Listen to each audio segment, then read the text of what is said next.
ನಮಸ್ಕಾರ. ಇವತ್ತಿನ ನಮ್ಮ ಈ ವಿಶೇಷ ಚರ್ಚೆಗೆ ನಿಮ್ಗೆಲ್ಲ ಸ್ವಾಗತ.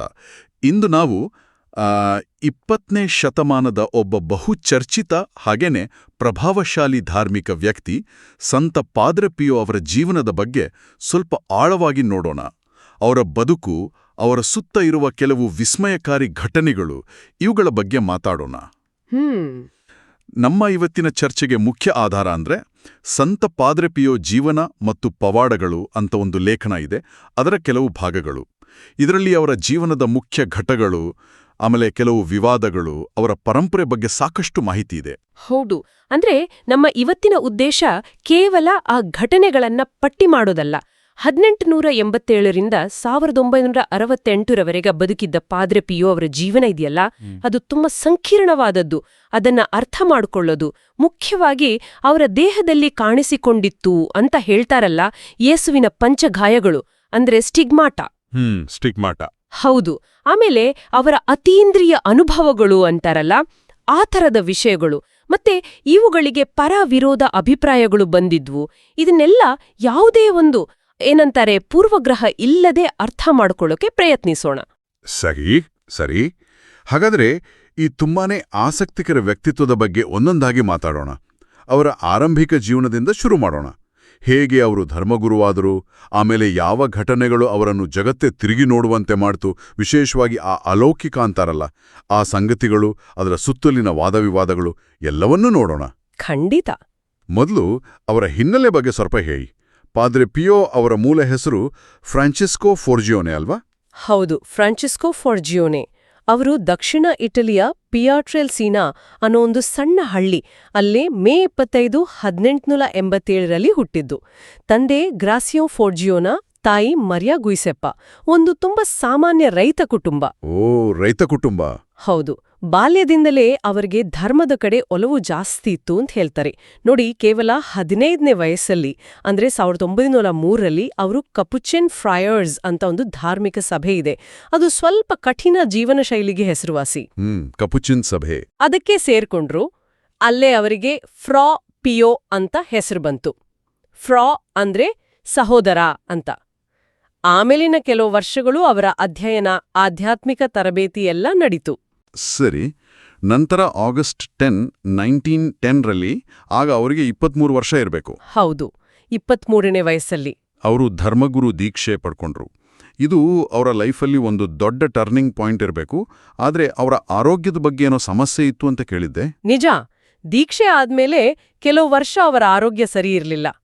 ಹಾಗಾಗಿ ಹುಟ್ಟೂರಲ್ಲೇ ಜಾಸ್ತಿ ಸಮಯ ಕಳೆಯಬೇಕಾಯ್ತು. ಆಮೇಲೆ ಮೊದಲನೇ ಮಹಾಯುದ್ಧ ಶುರುವಾಯ್ತಲ್ಲ. ಹೌದು, ವರ್ಲ್ಡ್ ವಾರ್ I. ಆಗ ಇಟಾಲಿಯನ್ ಸೇನೆಯ ಮೆಡಿಕಲ್ ವಿಭಾಗಕ್ಕೆ ಅವರನ್ನ ಸೇರಿಸಿದ್ರು. 1915ರಿಂದ 1918ರವರೆಗೆ ಸೈನ್ಯದಲ್ಲಿದ್ರು. ಆದ್ರೆ ಅಲ್ಲೂ ಪದೇ ಪದೇ ಅನಾರೋಗ್ಯ ಕಾರಣಕ್ಕೆ ರಜೆ ತಗೊಳ್ತಾ ಇದ್ರು. ಕೊನೆಗೆ ಅದರಿಂದ ಬಿಡುಗಡೆನೂ ಆದ್ರು. ಸುಮಾರು 1917ರ ಹೊತ್ತಿಗೆ ಅವರನ್ನ ಸ್ಯಾನ್ ಜೋವಾನಿ ರೊಟೊಂಡೋ ಅನ್ನೋ ಊರಿನ ಕಪುಚಿನ್ ಮಠಕ್ಕೆ ಕಳಿಸಿದ್ರು. ಸ್ಯಾನ್ ಜೋವಾನಿ ರೊಟೊಂಡೋ, ಇದು ಇಟಾಲಿಯಲ್ಲೇನಾ? ಕಳೆದಿದ್ದು. ಆಮೇಲೆ ಅವರ ಜೀವನದ ಮುಖ್ಯವಾದ ಘಟನೆಗಳ ನಡೆದಿದ್ದೂ ಇಲ್ಲೇ. ಇಲ್ಲಿಂದಲೇ ಅವರ ಜೀವನದ ದಿಕ್ಕು ಬದಲಾಯಿತು ಅಂತ ಹೇಳಬಹುದಲ್ವಾ? ಸ್ಯಾನ್ ಜೋವಾನಿ ರೊಟೊಂಡೋಗೆ ಬಂದ ಒಂದೇ ವರ್ಷದಲ್ಲಿ ಅಂದ್ರೆ 1918ರಲ್ಲಿ ಆ ಒಂದು ವಿಚಿತ್ರ ಘಟನೆ ನಡೆತು ಅಂತ ಹೇಳ್ತಾರೆ. ಅದ್ರ ಬಗ್ಗೆ ಸ್ವಲ್ಪ ವಿವರಿಸ್ತೀರಾ? ಖಂಡಿತ. ಅದು ಸೆಪ್ಟೆಂಬರ್ 20, 1918. ಪಾದ್ರೆ ಪಿಯೋರು ಮಠದ ಚಾಪೆಲಲ್ಲಿ ಅಂದ್ರೆ ಪ್ರಾರ್ಥನಾ ಮಂದಿರದಲ್ಲಿ ಶಿಲುಬೆ ಮುಂದೆ ಪ್ರಾರ್ಥನೆ ಮಾಡ್ತಾ ಇದ್ರಂತೆ. ಆಗ ಅವರಿಗೆ ಒಂದು ದರ್ಶನ ಆಯಿತು ಅಂತ ವರದಿ ಇದೆ. ಅದರಲ್ಲಿ ಯೇಸುಕ್ರಿಸ್ತ ಬಹಳ ನೋವಲಿರೋ ಥರ ಕಂಡ್ರಂತೆ. ಆ ದರ್ಶನ ಮುಗಿದ ತಕ್ಷಣ ಪಾದ್ರೆ ಪಿಯೋ ಅವರ ಕೈಗಳಲ್ಲಿ, ಪಾದಗಳಲ್ಲಿ, ಆಮೇಲೆ ಎದೆಬದಿಯಲ್ಲಿ ರಕ್ತ ಬರ್ತಾ ಇರೋ ಗಾಯಗಳು ಕಾಣಿಸ್ಕೊಂಡ್ವು. ಇವು ಯೇಸುನ ಶಿಲುಬೆಗೆ ಹಾಕಿದಾಗ ಆದ 5 ಗಾಯಗಳ ಥರನೇ ಇದ್ವು. ಇದನ್ನೇ ಸ್ಟಿಗ್ಮೋಟಾ ಅಂತ ಕರೆಯೋದು. ಸ್ಟಿಗ್ಮಾಟಾ. ಇದೇ ವಿಷಯ ಅಲ್ವಾ ಪಾದ್ರೆ ಪಿಯೋ ಅವರನ್ನ ಇಡೀ ಪ್ರಪಂಚಕ್ಕೆ ಪರಿಚಯಿಸಿದ್ದು? ಆದ್ರೆ ಇದು ಅಷ್ಟು ಸುಲಭವಾಗಿ ಎಲ್ಲರೂ ಒಪ್ಕೊಳ್ಳಿಲ್ಲ ಅನ್ಸುತ್ತೆ. ದೊಡ್ಡ ವಿವಾದ ಆಯ್ತಂತೆ. ಹೌದು, ಖಂಡಿತವಾಗ್ಲು. ಸ್ಟಿಗ್ಮಾಟಾದ ಹಿಸ್ಟ್ರಿ ನೋಡಿದ್ರೆ 13ನೇ ಶತಮಾನದಲ್ಲಿ ಅಸಿಸಿಯ ಸಂತ ಫ್ರಾನ್ಸಿಸ್ ಇದಾರಲ್ಲ, ಸೇಂಟ್ ಫ್ರಾನ್ಸಿಸ್ ಆಫ್ ಅಸಿಸಿ. ಹೌದು, ಅವರು ಈ ಥರ ಗಾಯಗಳನ್ನ ಪಡೆದ ಮೊದಲ ವ್ಯಕ್ತಿ ಅಂತ ಕ್ಯಾಥೋಲಿಕ್ ಚರ್ಚ್ ನಂಬುತ್ತೆ. ಶಿಲುಬೆ ಹಾದಿ ಪ್ರಾರ್ಥನೆಯಲ್ಲಿ ಕೂಡ ಅದರ ಉಲ್ಲೇಖ ಬರುತ್ತೆ. ಓ ಕರ್ತನೇ ಯೇಸುವೆ, ನಮ್ಮ ಶ್ರೇಷ್ಠ ಪಿತೃವಾದ ಸಂತ ಫ್ರಾನ್ಸಿಸರ ಅವಯವಗಳಲ್ಲಿ ನಿನ್ನ ಪಂಚಗಾಯಗಳ ಪೂಜ್ಯ ಲಾಂಛನವನ್ನು ಆಶ್ಚರ್ಯಕರವಾಗಿ ಮೂಡಿಸಿದೆ ಅಂತ. ಅವರ ನಂತರ ಒಂದು ಅಂದಾಜಿನ ಪ್ರಕಾರ ಸುಮಾರು 325ಕ್ಕಿಂತ ಹೆಚ್ಚು ಜನರಿಗೆ ಈ ಥರ ಗಾಯಗಳು ಅಥವಾ ಅದರ ಕೆಲವು ಲಕ್ಷಣಗಳು ಕಾಣಿಸ್ಕೊಂಡಿವೆ ಅಂತ ಹೇಳ್ತಾರೆ. 300ಕ್ಕೂ ಹೆಚ್ಚು ಜನ? ಹೌದು. ಆದರೆ ಪಾದ್ರೆ ಪಿಯೋ ಅವರ ಕೇಸ್ ಇದೆಯಲ್ಲ, ಇದು ಹಲವು ಕಾರಣಕ್ಕೆ ತುಂಬ ವಿಶಿಷ್ಟವಾಗಿತ್ತು. ಮುಖ್ಯವಾಗಿ ಅವರ ಗಾಯಗಳು ಸುಮಾರು 50 ವರ್ಷಗಳ ಕಾಲ, ಅಂದ್ರೆ ಅವರು ಸಾಯೋವರೆಗೂ ಹಾಗೇನೇ ಇತ್ತು ಮತ್ತು ಅದರಿಂದ ರಕ್ತ ಬರ್ತಾನೇ ಇತ್ತು ಅಂತ ಕೇಳಲಾಗುತ್ತೆ. 50 ವರ್ಷ? ಇದು ನಂಬೋಕೆ ಆಗದೆ ವಿಷಯ. ಹಾಗಾದ್ರೆ ಇದ್ರ ಬಗ್ಗೆ ಮೆಡಿಕಲ್ ಆಗಿ ಆಮೇಲೆ ಧಾರ್ಮಿಕವಾಗಿಯೂ ತನಿಖೆಗಳೆಲ್ಲ ನಡೆದಿರ್ಬೇಕಲ್ಲ? ಹೌದು, ಖಂಡಿತ. ಈ ಸುದ್ದಿ ಹರಡಿದ ತಕ್ಷಣವೇ ಜನರಿಗೆ ಕುತೂಹಲ ಜೊತೆಗೆ ಅನುಮಾನ ಎರಡೂ ಶುರುವಾಯಿತು. ತುಂಬ ಡಾಕ್ಟರ್ಸ್ ಪಾದ್ರೆ ಪಿಯೋ ಅವ್ರನ್ನ ಪರೀಕ್ಷೆ ಮಾಡಿದ್ರು. ಕೆಲವರು ಇದು ವಿವರಿಸೋಕೆ ಆಗದ ಘಟನೆ ಅಂದರು. ಇನ್ನು ಕೆಲವರು ಇದು ಮಾನಸಿಕ ಕಾರಣಗಳಿಂದ, ಅಂದರೆ ಸೈಕೋಸೊಮ್ಯಾಟಿಕ್ ಆಗಿರ್ಬೋದು ಅಥವಾ ಅವರೇ ಮಾಡ್ಕೊಂಡಿರೋ ಗಾಯಗಳಿರ್ಬೋದು ಅಂತಾನೂ ಅನುಮಾನಪಟ್ರು. ಅವರೇ ಮಾಡ್ಕೊಂಡಿರಬಹುದು ಅಂತ ಕೂಡ. ಹೌದು. ಕ್ಯಾಥಲಿಕ್ ಚರ್ಚ್ನ ಅಧಿಕಾರಿಗಳು ಕೂಡ ಇದರ ಬಗ್ಗೆ ತನಿಖೆ ನಡೆಸಿದ್ರು. ಎಲ್ಲಾ ಗೊಂದಲ ತನಿಖೆಗಳಿಂದಾಗಿ ವ್ಯಾಟಿಕನ್ ಕೆಲವು ನಿರ್ಬಂಧಗಳನ್ನು ಹಾಕ್ತು. ಸುಮಾರು 1923ರಿಂದ 1933ರವರೆಗೆ, ಅಂದರೆ 10 ವರ್ಷಗಳ ಕಾಲ ಪಾದ್ರೆ ಪಿಯೋ ಅವರಿಗೆ ಸಾರ್ವಜನಿಕವಾಗಿ ಬಲಿಪೂಜೆ ಮಾಡೋಕೆ, ಪಾಪ ನಿವೇದನೆ ಕೇಳೋಕೆ ಅಥವಾ ಜನರನ್ನ ಭೇಟಿ ಮಾಡೋಕೂ ಅನುಮತಿ ಇರಲಿಲ್ಲ. 10 ವರ್ಷಗಳ ಕಾಲ ನಿರ್ಬಂಧ. ಇದು ಅವರಿಗೂ ಅವರನ್ನ ನಂಬಿದವರಿಗೂ ತುಂಬಾ ಕಷ್ಟ ಆಗಿರಬೇಕಲ್ಲ? ಇಷ್ಟೆಲ್ಲ ಆದ್ಮೇಲೂ ಅವರ ಮೇಲಿನ ಜನರ ನಂಬಿಕೆ ಏನೂ ಕಮ್ಮಿ ಆಗಿಲ್ವಾ? ಇಲ್ಲ, ಅದೇ ವಿಶೇಷ. ಈ ನಿರ್ಬಂಧಗಳು ಅವರನ್ನ ಇನ್ನೂ ಫೇಮಸ್ ಮಾಡ್ತು ಅಂತಲೇ ಹೇಳ್ಬೋದು. ಜನರು ಅವರನ್ನ ಕಷ್ಟಪಡ್ತಿರೋ ಸಂತ ಅಂತ ನೋಡೋಕ್ ಶುರು ಮಾಡಿದ್ರು. 2ನೇ ಅಸಿಸಿಯ ಫ್ರಾನ್ಸಿಸರು ಅಂತ ಗೌರವದಿಂದ ಕರೆಯೋಕ್ ಶುರು ಮಾಡಿದ್ರು. ಆಮೇಲೆ 1933ರಲ್ಲಿ ಆ ನಿರ್ಬಂಧಗಳನ್ನ ಸ್ವಲ್ಪ ಸಡಿಲ ಮಾಡಿದ್ರು. ಆಗಂತೂ ಜನರ ಪ್ರವಾಹವೇ ಸ್ಯಾನ್ ಜೋವಾನಿ ರೊಟೊಂಡೋ ಕಡೆ ಹರಿದು ಬರೋಕ್ ಶುರುವಾಯಿತು. ಅವರ ದಿನನಿತ್ಯದ ಜೀವನದ ಬಗ್ಗೆ ಕೇಳಿದ್ರೆ ಇನ್ನೂ ಆಶ್ಚರ್ಯ ಆಗುತ್ತೆ. ಅವರು ಪ್ರತಿದಿನ ಬೆಳಗ್ಗೆ 5 ಗಂಟೆಗೆ ಬಲಿಪೂಜೆ ಮಾಡ್ತಾ ಇದ್ರು ಅಂತ. ಅದರಲ್ಲಿ ಭಾಗವಹಿಸೋಕೆ ಜನ ರಾತ್ರಿಯಿಂದಲೇ ಕ್ಯೂ ನಿಲ್ತಾ ಇದ್ರಂತೆ. ಹೌದು, ಆ ಕಾಲದಲ್ಲಿ ಅಷ್ಟು ದೂರದ ಹಳ್ಳಿಗೆ ಹೋಗೋದು ಅಂದ್ರೆ ಸುಲಭ ಇರಲಿಲ್ಲ. ನಿಜ. ಆದ್ರೂ ಸಾವಿರಾರು ಜನ ಬರ್ತಿದ್ರು ಅಂದ್ರೆ ಅವರ ಪ್ರಭಾವ ಎಷ್ಟಿತ್ತು ಅಂತ ಊಹಿಸಬಹುದು. ಹೌದು, ಅವರ ಬಲಿಪೂಜೆ ತುಂಬಾನೇ ತೀವ್ರವಾದ ಭಾವುಕವಾದ ಅನುಭವ ಕೊಡ್ತಾ ಇತ್ತು ಅಂತ ನೋಡಿದವರು ಹೇಳಿದ್ದಾರೆ. ಆದರೆ ಅವರ ಸೇವೆ ಅಲ್ಲಿಗೆ ಮುಗಿತಾ ಇರಲಿಲ್ಲ. ಇಲ್ಲಿ ನಾವು ಅವರ ಅಸಾಧಾರಣ ಸೇವಾ ಮನೋಭಾವವನ್ನು ಗಮನಿಸಬೇಕು. ಬಲಿಪೂಜೆ ಆದ್ಮೇಲೆ ಅವರು ದಿನಕ್ಕೆ 10ರಿಂದ 12, ಕೆಲವು ಸಲ 15 ಗಂಟೆಗಳ ಕಾಲ ಪಾಪನಿವೇದನೆ ಕೇಳೋ ಪೀಠದಲ್ಲಿ ಕೂತು ಜನರ ಪಾಪನಿವೇದನೆ ಕೇಳ್ತಾ ಇದ್ರು. 10-15 ಗಂಟೆ ಪಾಪನಿವೇದನೆ. ಇದು ನಂಬೋಕ್ಕಾಗದ ಕಮಿಟ್ಮೆಂಟ್. ದೈಹಿಕವಾಗಿ ಮಾನಸಿಕವಾಗಿ ತುಂಬಾ ಕಷ್ಟ ಆಗ್ತಿರ್ಬೇಕಲ್ಲ? ಖಂಡಿತವಾಗ್ಲೂ. ಇದರ ನಡುವೆ ಸ್ವಲ್ಪ ಬ್ರೇಕ್ ಸಿಕ್ಕಾಗ ಅವರಿಗೆ ಬರ್ತಾ ಇದ್ದ ಸಾವಿರಾರು ಪತ್ರಗಳಿಗೆ ಉತ್ತರ ಬರಿತಾ ಇದ್ರು. ಆಮೇಲೆ ಮಠಕ್ಕೆ ಬರುವ ಅನಾರೋಗ್ಯದಲ್ಲಿ ಇರೋರ್ನ ಭೇಟಿ ಮಾಡಿ ಅವರಿಗೆ ಆಶೀರ್ವಾದ ಮಾಡ್ತಾ ಇದ್ರು. ಅವರ ಸ್ಪರ್ಶದಿಂದ, ಪ್ರಾರ್ಥನೆಯಿಂದ ರೋಗವಾಸಿಯಾದ ಘಟನೆಗಳು ತುಂಬ ಇವೆ ಅಂತ ಜನ ನಂಬ್ತಾರೆ. ಇದೆಲ್ಲ ಅವರ ಕರುಣೆ, ಜನರ ಕಷ್ಟಕ್ಕೆ ಸ್ಪಂದಿಸೋ ಗುಣ ತೋರಿಸುತ್ತೆ. ಸ್ಟಿಗ್ಮಾಟಾ, ಈ ದೊಡ್ಡ ಸೇವೆ, ಇದರ ಜೊತೆಗೆ ಪಾದ್ರೆ ಪಿಯೋ ಅವರ ಸುತ್ತ ಇನ್ನು ಬೇರೆ ತರದ ಅತೀಂದ್ರಿಯ ಘಟನೆಗಳು ನಡೆದಿದೆ ಅಂತ ಹೇಳ್ತಾರಲ್ವಾ?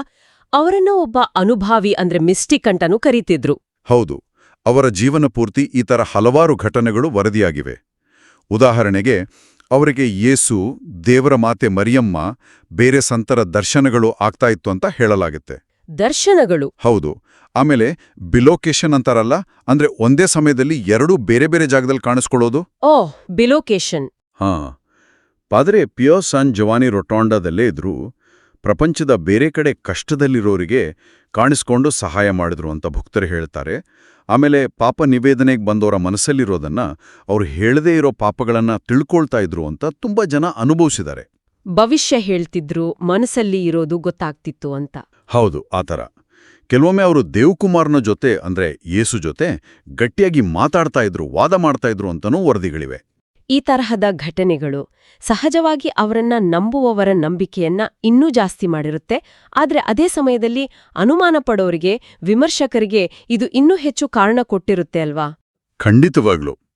ಈ ಅಲೌಕಿಕ ಅಂತ ಹೇಳೋ ಅನುಭವಗಳು ಪಾದ್ರೆ ಪಿಯೋ ಅವರ ಜೀವನದ ಬಹುದೊಡ್ಡ ವಿವಾದಾತ್ಮಕ ವಿಷಯಗಳಲ್ಲಿ ಒಂದು. ನಂಬೋರು ಇದನ್ನ ದೇವರ ವಿಶೇಷ ಕೃಪೆ ಎಂದ್ರು, ಅನುಮಾನ ಪಡೋರು ಇದನ್ನೆಲ್ಲ ಭ್ರಮೆ, ಮಾನಸಿಕ ಸಮಸ್ಯೆ ಅಥವಾ ಮೋಸ ಅಂತ ತಳ್ಳಿ ಹಾಕಿದ್ರು. ಸ್ವತಃ ಪಾದ್ರೆ ಪಿಯೋ ಅವರಿಗೂ ಇದರಿಂದ ತುಂಬಾ ಮಾನಸಿಕವಾಗಿ ನೋವಾಗಿದೆ. ಮುಖ್ಯವಾಗಿ ಅವರ ಸ್ಟಿಗ್ಮಾಟಾವನ್ನ ಕೆಲವರು ಅಣಕ ಮಾಡಿದ್ದು, ಅದು ಸುಳ್ಳು, ಅವರೇ ಮಾಡಿಕೊಂಡಿದ್ದು ಅಂತ ಆರೋಪ ಮಾಡಿದ್ದು ಅವರಿಗೆ ತುಂಬಾ ನೋವು ಕೊಟ್ಟಿತ್ತು ಅಂತ ದಾಖಲೆಗಳು ಹೇಳ್ತವೆ. ಇದು ನಿಜವಾಗ್ಲೂ ಒಂದು ಮುಖ್ಯವಾದ ಪ್ರಶ್ನೆಯನ್ನ ಕೇಳುತ್ತೆ ಅಲ್ವಾ? ಸಮಾಜಕ್ಕೆ ಅರ್ಥ ಆಗದ, ವಿವರಿಸೋಕೆ ಕಷ್ಟ ಆಗೋ ಅಸಾಮಾನ್ಯ ಅನುಭವಗಳನ್ನ ಅದು ಹೇಗೆ ಸ್ವೀಕರಿಸುತ್ತೆ? ಆ ಥರ ಅನುಭವ ಪಡೆದ ವ್ಯಕ್ತಿ ಆಧ್ಯಾತ್ಮಿಕ ಆನಂದ ಪಡ್ತಾರೋ ಇಲ್ವೋ, ಆದ್ರೆ ಅಪನಂಬಿಕೆ, ಅಪಹಾಸ್ಯ, ತಿರಸ್ಕಾರವನ್ನಂತೂ ಎದುರಿಸಲೇಬೇಕಾಗುತ್ತೆ. ಇದು ಅವರ ಮನಸ್ಸಿನ ಮೇಲೆ ಹೇಗೆ ಪರಿಣಾಮ ಬೀರುತ್ತೆ? ಹೌದು, ಇದು ಬಹಳ ಮುಖ್ಯವಾದ ಪ್ರಶ್ನೆ. ಪಾದ್ರೆ ಪಿಯೋ ಅವರ ಜೀವನ ಈ ಸಂಘರ್ಷಕ್ಕೆ ಒಂದು ಸ್ಪಷ್ಟ ಉದಾಹರಣೆ. ಒಂದ್ ಕಡೆ ಲಕ್ಷಾಂತರ ಜನ ಪೂಜಿಸ್ತಾರೆ, ಇನ್ನೊಂದ್ ಕಡೆ ತೀವ್ರವಾದ ಅನುಮಾನ, ವಿರೋಧ. ಈ ಎಲ್ಲದರ ಮಧ್ಯದಲ್ಲೂ ಮೂಲಗಳ ಪ್ರಕಾರ ಅವರ ತಮ್ಮ ನಂಬಿಕೆಯನ್ನ ಮಾತ್ರ ಯಾವತ್ತೂ ಕಳ್ಕೊಳ್ಳಿಲ್ಲ. ಕಷ್ಟ ಬಂದಾಗ್ಲೂ ದೇವರ ಮೇಲಿನ ನಂಬಿಕೆಯೇ ಶಕ್ತಿಯಾಗಿತ್ತು ಅಂತ ಹೇಳ್ತಾರೆ. ಇಷ್ಟೆಲ್ಲ ಅಸಾಧಾರಣ ಘಟನೆಗಳು, ಸೇವೆ, ವಿವಾದಗಳು, ಕಷ್ಟಗಳು ಇವುಗಳಿಂದ ತುಂಬಿದ್ದವರ ಜೀವನ ಕೊನೆಗೆ ಹೇಗೆ ಮುಗಿತು? ಪಾದ್ರೆ ಪಿಯೋ ಅವರು ತಮ್ಮ 81ನೇ ವಯಸ್ಸಲ್ಲಿ ಸೆಪ್ಟೆಂಬರ್ 23, 1968ರಂದು ಸ್ಯಾನ್ ರೋಟೊಂಡೋದಲ್ಲೇ ತೀರಿಕೊಂಡ್ರು. ಅವರ ಸಾವಿನ ಸುದ್ದಿ ಕೇಳಿ ಲಕ್ಷಾಂತರ ಜನ ಅವರ ಕೊನೆ ದರ್ಶನಕ್ಕೆ ಬಂದಿದ್ರು.